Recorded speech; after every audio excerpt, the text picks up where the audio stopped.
वज़ीर आज़म शहबाज शरीफ से army chief general Qamar Javed Bajwa की मुलाकात। सलामती से मुतालिक उमूर के अलावा मुल्क की मजमूई सूरत हाल पर तबादला ख्याल।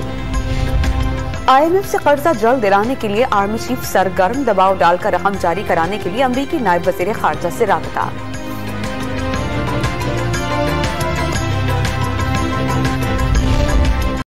डॉलर की कदर में इजाफे का सिलसिला थम न सका। ओपन मार्केट में 5 रुपए महंगा होने के बाद डॉलर 250 रुपए की रिकॉर्ड सतह पर पहुंच गया।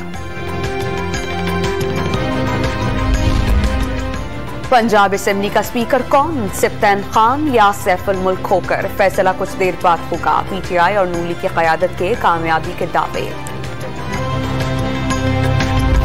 PTM के आइंदा इजलास में वफाकी वज़रा को तलब करने का फैसला। मुआशी बहरान पर ब्रीफिंग लेकर आइंदा इंतखाबात के लिए बयानिया तश्कील दिया जाएगा।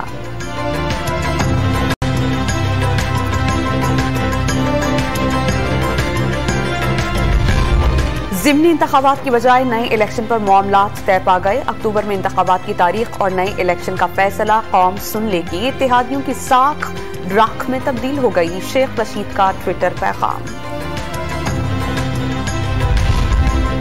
बरतानवी अखबार का खैरात के लिए जमा होने वाली रकम तहरीक इंसाफ को मुंतकिल होने का दावा। आरिफ नकवी की वोट इन क्रिकेट को कई कंपनीज और अफराद ने लाखों डॉलर्स के फंड्स दिए, अखबार का इल्जाम।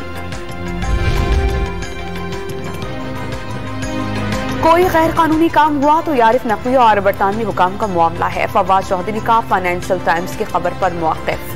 फरूख हबीब ने वूटन क्रिकेट क्लब से मिलने वाली रकम डिक्लेयर करार दे दी। फाइनेंशियल टाइम्स में आरिफ नकवी के नाम से झूठी कहानी शाया कराने का दावा। सिंध हाई कोर्ट का दुआ सहरा के तमाम ससुरालियों के बैंक अकाउंट्स बहाल करने का हुक्म। ज़हीर अहमद ने अगवा का मुकदमा कलअदम करार देने की दरख्वास्त दायर कर दी। IG सिंध और दीगर को नोटिस।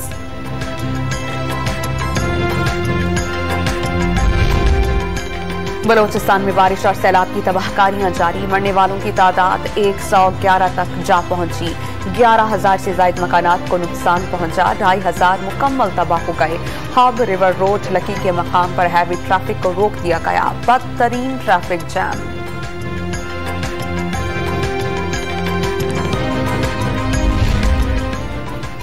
बलोचिस्तान में सैलाब से मुतासरा इलाकों में पाक फौज की इमदादी सरगर्मियां जारी। कोयटा कराची शाहराह ट्रैफिक के लिए खोल दी। ओथल में 4 देहात के 2300 अफराद को महफूज मकामात पर मुंतकिल कर दिया गया।